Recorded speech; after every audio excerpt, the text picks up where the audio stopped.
This is my video on how good hand attack is in every card game. So hand attack. So in every card game, you start with an opening hand of cards, and then any cards that make you lose cards from the hand would generally be considered hand attack. We have lighter forms of hand attack, such as hand trimmer or mind rot. These cards do attack your opponent's hand, however, they let them choose specifically what cards they are going to end up losing. We have harder forms of hand attack like card destruction or judge, which force your opponent to lose all of the cards in your hand. However, they do replace them with other cards, meaning that you don't reduce the number of cards your opponent has total in hand when you play them. We also have harder hand attacks like duress or theater, which specifically look to your opponent's hand and pick specific cards out of them that your opponent will no longer have access to after playing the card. All of these can be considered different forms of hand attack. But my question is, how good are these forms of hand attack in all of the different card games? So first off, we have MTG hand attack. So we got cards like Thoughtseize, for example, which forces your opponent to reveal their hand, you choose an online card from it, and that player discards that card, and then you lose to life. How good is hand attack like this in Magic the Gathering? And the answer is that it's format defining. Basically, every format of Magic has a super powerful hand attack card that sees a ton of play. Thoughtseize, super playable in formats like Pioneer or Standard when it's legal. Cabal Therapy, a staple in Legacy formats that are super old. We got Grief, which is super strong in Modern. Right now, we have cards like Deep Cavern seeing tons of play in the current Standard format, arguably being one of the best cards in Standard at the moment, and a card like Duress, which sees consistent sideboard play in Standard for as long as it has been legal. Hand attack can vary from matchup to matchup, but is generally, if you are playing black in any format, you want to have some form of hand attack to disrupt your opponent's strategy. It is the absolute best way to start out a game. If you are playing black, you want to have that hand attack disrupt your opponent's strategy at the earliest possible turn. While there are cards like Thoughtseize, which are forms of hard hand attack, specifically looking at your opponent's hand and taking out specific tools that they have, Magic also has softer forms of hand attack. However, these forms of hand attack are often a lot harder to make good and playable outside of very limited formats. So for example, Mind Rot is a card printed in many sets, however it sees effectively no play. Even in limited, it sees very little play because the effect is simply too weak.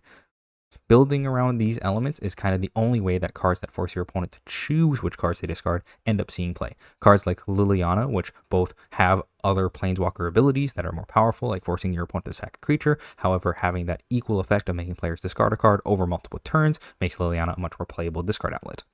Cards like Smallpox, for example, which force your opponent to discard a card, and for you to discard a card, also have effects that force you to sacrifice creatures and lands, meaning that you can strip your opponent of more than just one resource using this card, making Smallpox more of a build-around card than other discard effects would normally appear. They also have cards that have overall side benefits and then have kind of discard as just stapled onto that card. So for example, Aclazotz is a large 5-mana 4/4 flying lifelinker. This is most of the reason you play the card, and for its dies effect when it dies. However, it has an extra stapled ability that when it attacks, your opponent is forced to discard a card, and if they can't, you draw a card. This gives you a little bit of bonus discard in your deck without actually forcing you to focus on the discard strategy as a whole. Now for Yu-Gi-Oh! Hand attack. So Yu-Gi-Oh! Hand attack takes place with cards like Forceful Sentry, which lets you look at your opponent's hand, select one card, and then return it to your deck and shuffle their deck. So how good is a hand attack card like Forceful Sentry in Yu-Gi-Oh! Totally broken.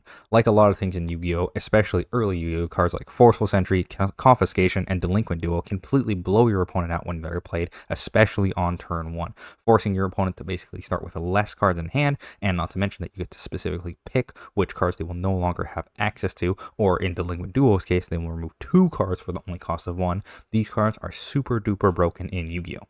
Not to mention that it stops disruption on turn 2, meaning that if you were to play these cards on the second turn of the game, you can still get benefit out of them because of all the hand traps that are frequently used in Yu-Gi-Oh! Cards like Neo-Spacio and Aqua Dolphin, even though they are super weak, continually see play in decks because of their powerful hand attack ability.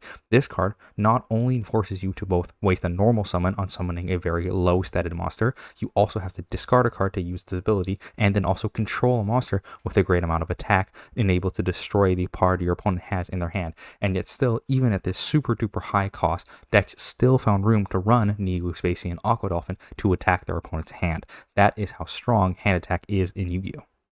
In my opinion, Yu-Gi-Oh! Simply can't do these hand attack effects justice because of the way that the game is designed. They always end up falling into one of two camps. Either they ruin the gameplay experience and are simply too strong, cards like Crush Card Virus or Wind Up Hunter removing all of the cards your opponent both has in hand and draws later, or Wind Up Hunter looping and destroying your opponent's entire hand on the first turn of the game, completely ruin the experience of hand attack for your opponent by not giving them any options at all to counterplay against them.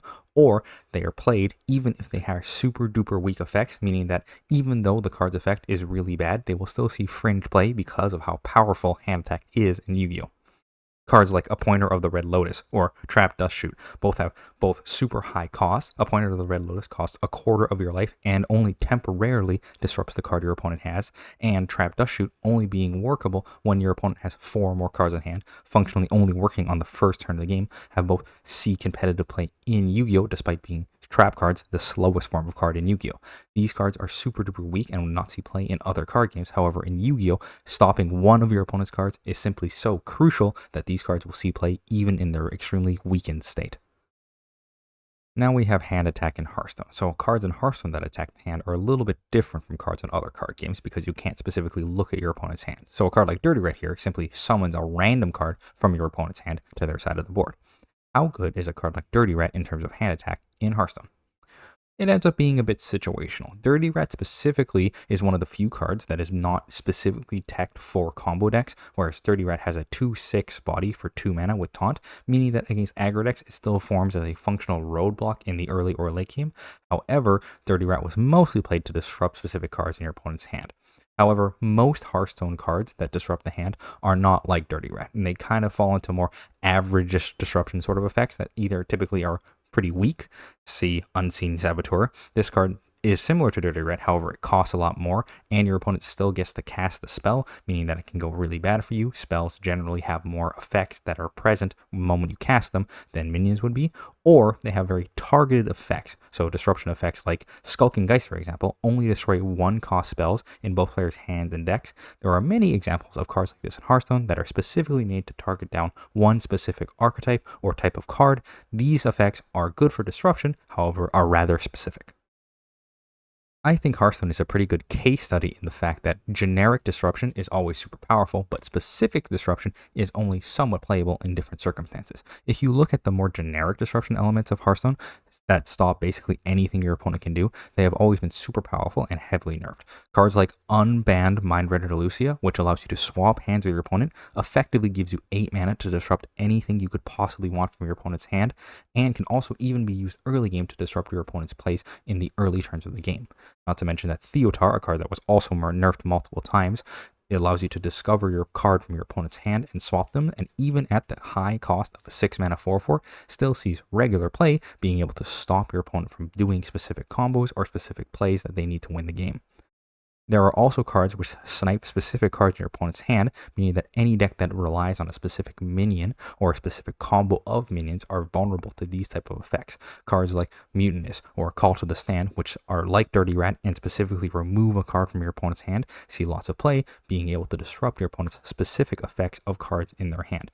This way you have both the kind of mix of generic disruption of disrupting any minion you put into play, but also the more specific targeted disruption against combo decks that play few minions and one minion that is really, really important to destroy. So now we have the hand attack that is present in Pokemon. We got cards like Airy here, which allows your opponent to reveal their hand, and you discard 2 specific item cards you find there. How good is hand attack in Pokemon? It's a mainstay in most decks. Airy specifically doesn't see a ton of play, being targeted disruption isn't as powerful as the generic disruption tools that Pokemon has. Cards like N or Iono right now in the format see tons of play because of their dual nature abilities. These cards function both as a disruption effect, forcing your opponent to shuffle cards from their hand back into their deck and then draw only equal to the number of prize cards they have. However, they also early game focus on being a consistency piece for your deck. When you are full on 6 prize cards, these cards allow you to refill your hand and draw 6 new cards, giving you more options in the early game. In the late game, they can also function as disruption, a great example of both disruption and consistency effect, which we haven't really seen in other card games. We also have cards like Judge, which are a more consistent form of Ionin, kind of hitting that middle point of drawing 4 cards. Either early or late, you can end up playing Judge to disrupt your opponent in the early game when they have a full grip of cards, or in the late game, you can play Judge to refill your empty hand and give you more resources that you need, while still somewhat disrupting your opponent.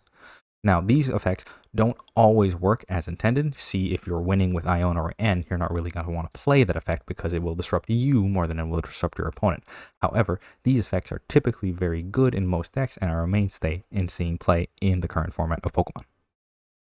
That being said, it isn't all fair and good news when it comes to discard effects in Pokemon. We have cards like Delinquent, which see play discarding a stadium card and forcing your opponent discard 3 cards from their hand. Cards like Gets This will let you look at your opponent's hand and remove all the item cards, potentially discarding up to 7 cards from your opponent's opening hand if played early enough. We got cards like Team Rocket's Trap, played all the way back in the day, which allows you to flip a coin, and if heads, your opponent discards 3 random cards from their hand.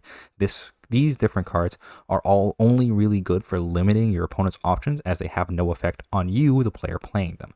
This way, they are only strong when they are played with other disruption pieces, effectively being functioning to lock your opponent out of the game entirely. Cards like Red Card or Reset Stamp, which I've seen play, which force your opponent down to having only 4 cards in hand, combined with cards like Team Rocket's Trap, Delinquent, or Gets Us, can regularly stop your opponent from being able to play the game.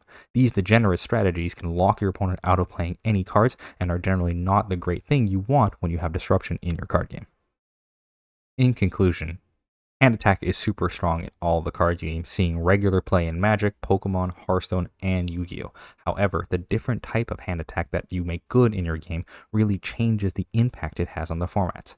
In Magic, Thoughtseize being a relevant card in most formats makes it so that way the cards that you have in hand can't be super duper important to your strategy and all must be relatively flexible. Cards like Iono lead to games in Pokemon not being able to be disrupted by too much and kind of help stop your opponent from pulling ahead too far if they are winning right away at the start of the game. Cards like Dirty Rat and Hearthstone help curve combo decks that would otherwise be really hard to disrupt without any sort of disruption effects, and cards like Neospace and Aqua Dolphin show that Yu-Gi-Oh! Hand disruption is incredibly powerful no matter what the cost. Yu-Gi-Oh! Players will be willing to pay it if it means they can get one extra disruption piece out of their opponent's hand.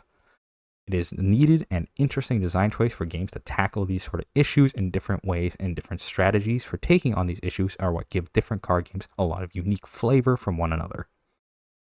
Thanks for watching the video. Feel free to like and subscribe if you want to see more videos like this from me, and let me know about your feelings on Hand Attack in the comments. I know Hand Attack can oftentimes be a little bit, arguable whether or not it's good or not, or how good it is in health of the game, so let me know how you feel about it in the comments. Thanks for watching.